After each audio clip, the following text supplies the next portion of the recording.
Yun mga big time, another adventure naman tayo. Malinaw ang dagat dito na yun, sibungin. Mailap,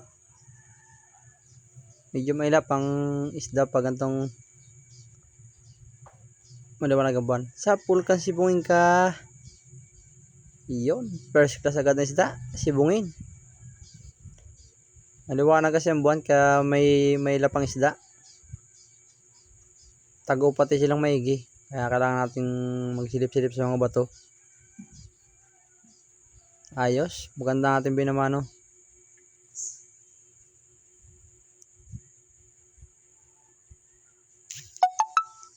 Sana may kasama pa. Na yun, sibungin naman. Ay, sala pa. Ay, wala na. Malakas talaga pakiramdam niya. Palibasa parang maga. Maliwanag kasing may ang buwan. Kaya gising na gising isda. Na yun, buwanghang. Sa pool kang buwanghang ka. Yun. Buwanghang itong isdang ito dito sa amin. First class din to, isdang to. Thank you Lord. Magagandang isda rin sa spot na to.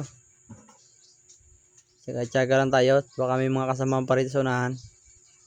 Na yun, sigapo. Yun, gitik. Ganda ng tama natin. Sigapor, baraka dito sa amin. Magagandang isda rin natin ngayon. Na yun, tingin. Sa pulkan tingin ka. Makakapunit pa.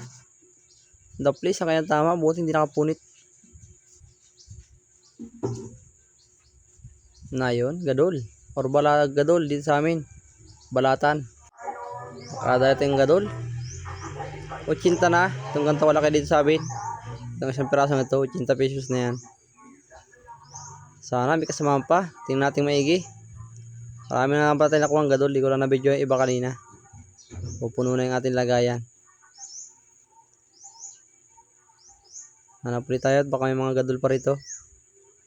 At na yun, gadol na naman. Malaki na naman. 80 pesos na naman to. Ito isang ito.